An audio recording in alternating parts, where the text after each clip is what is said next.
So how do we make friends and influence people? Marianne DeNovellis here with a 6-figure mastermind. That is one of the most important parts of your business, is to create amazing relationships. Stay tuned. At the end of this video, we're going to show you how bringing joy into your clients' lives will make your business grow massively.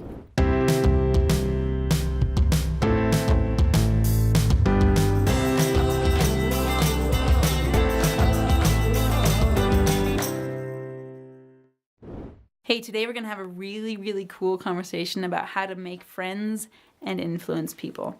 First and foremost, I'm going to recommend a book to you that I have read and I absolutely love. It's by Dale Carnegie. It's a book called How to Win Friends and Influence People. I want you to find the new one though. There's a new one that's just come out within the last few years called How to Win Friends and Influence People in the Digital Age. The original book was written almost 100 years ago, and they've updated a brand new version for today's day and age. And I'm going to be teaching you a lot of the principles from that book that I have used in my world to not only win friends and influence people, but have high quality friendships and relationships. Here's the first thing that you need to consider when you're considering how to win friends and influence people. The fact that you even looked up this video, the fact that you're even asking this question tells me one thing: that you want to have more amazing people in your world, but you also want to do it in a way that's not manipulative and not by coercion. It's not that used car salesman yucky feeling, I'm going to have a friend just so that I can use them for all they're worth. That's not who you are. You want real, genuine, authentic friendships. Friendships that say, I could call you in the middle of the night and you could come help me and you would only ask me 2 questions. Where are you and how much money do I need to bring, right? We're looking for these amazing friendships. So how do we really develop authentic, real, genuine, lifelong friendships?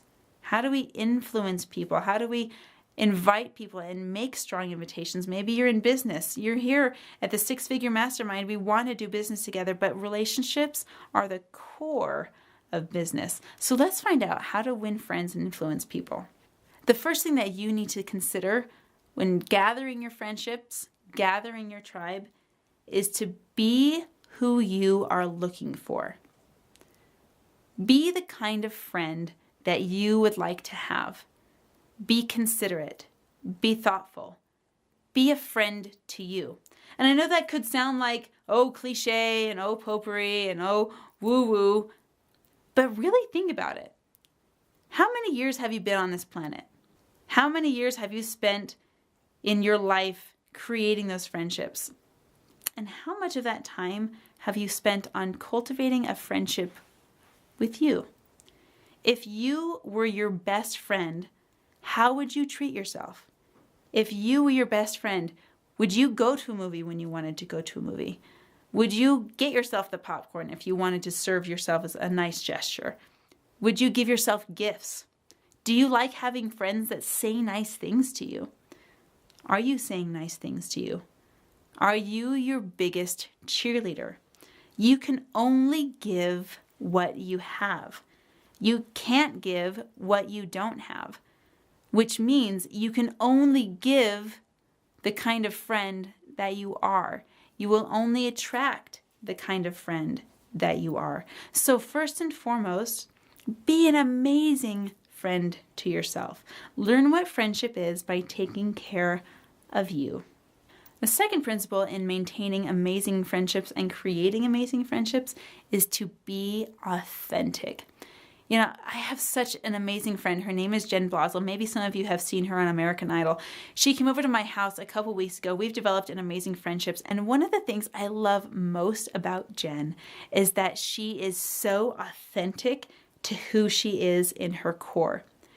You know, she's kind of quirky. Some people have called her quirky. Some people have called her, you know, these unique things. And she's just an amazing example of, she doesn't get dressed for anyone else. She doesn't wear things to fit in the norm. She gets dressed for her. She doesn't do her hair for anyone else. She does her hair because she likes the way it looks.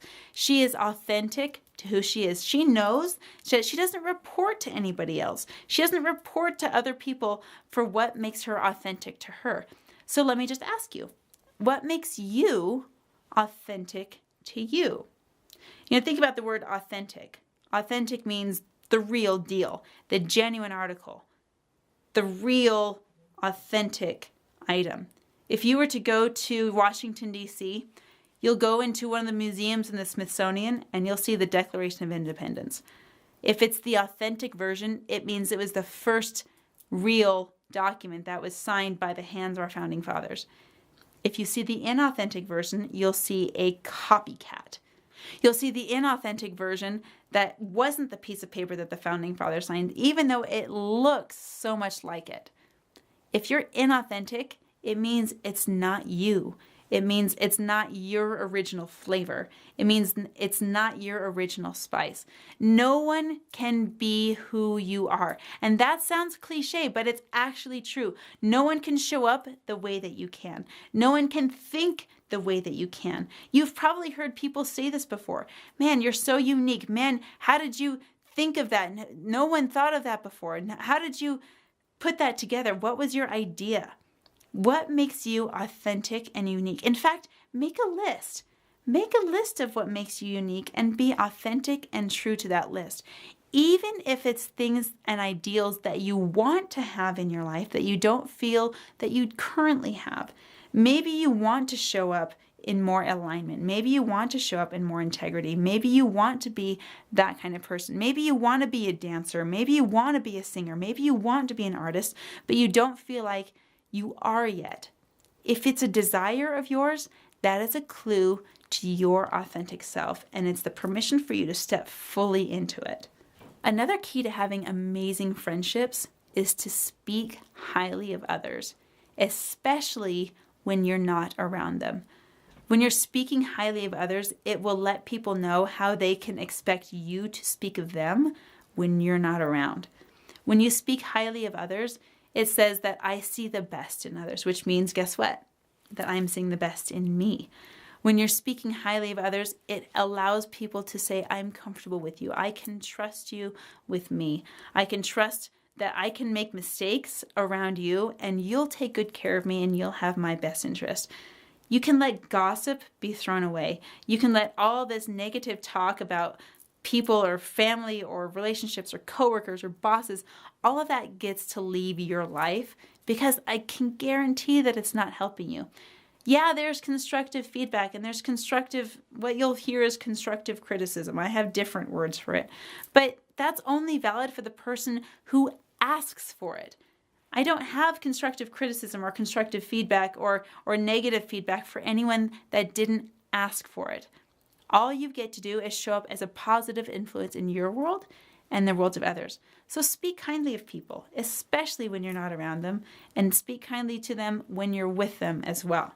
Let's talk about what integrity means when it comes to winning friends and influencing people. If you want to step away from manipulation and step fully into genuine influence, you've got to be in integrity. So what does integrity mean? Think about integrity in the terms of structural integrity. When you have a building that's going up, I remember being in China and I was looking at these buildings going up and they had scaffolding right outside the building. And right there, I noticed that scaffolding was made of bamboo. And I was like, you have got to be kidding me. Bamboo does not seem safe to me. I am doubting the structural integrity of that scaffolding, which means I wouldn't go anywhere near it. I wouldn't climb it. I wouldn't touch it. There's no way I would trust my life in the hands of that bamboo because I doubted the structural integrity. Came to find out it's actually stronger than steel in many ways, so it was perfectly fine. But the structural integrity, do you see my mindset? If that didn't have integrity, if you had a building that was maybe in an earthquake and had some structural integrity issues, you wouldn't want to go inside that building. You wouldn't trust that building with you, with your life. Same thing goes with personal integrity. If you don't have personal integrity, or if someone in your world doesn't have personal integrity, you can sense that. We all sense it. That's why we make judgment calls. And maybe we'll talk about judgment as a whole different thing later. But we're making judgment calls all the time. In fact, when I see a person on the street or when another person sees me, they make somewhere around 10,000 decisions about me within just a few moments together. And they're judging whether or not they can have a relationship with you. You know, love at first sight is a real thing, but the opposite is also true. You know, distrust at first sight or doubt at first sight. It's a thing. It's something we all do. And we're always testing the integrity. Be a person of integrity. Integrity means I do what I say I'm going to do. I am where I say I'm going to be. You can trust me to believe and behave in a certain way and have this certain set of morals because that's who I am. One of the most poignant things I read in Dale Carnegie's book, How to Win Friends and Influence People in the Digital Age, is learning what's important to another person. You know, back in the day when they had switchboards for telephones and you would call the operator and they would plug in your line with the person that you wanted to talk to, and there were thousands of cords and wires everywhere, they actually did a study on the number one most common word used in phone conversations. Can you guess what it is? I'm totally curious. In fact, leave it in the comments below. What do you think the number one most common word in phone conversations was? You might be surprised, but the number one most common word was I. The number one most spoken word in all of the phone conversations that they ever tested was I. What does that mean? It means that the most interesting thing to any person is themselves. People love to share about their lives and what they're interested in. So if you want to make friends and have amazing influence with people, be interested in what they are interested in. Ask them about themselves. Ask them about what's going on in their world. Be interested and genuine in your interest of their lives. Know their names. Learn what drives them. Learn what their families are like.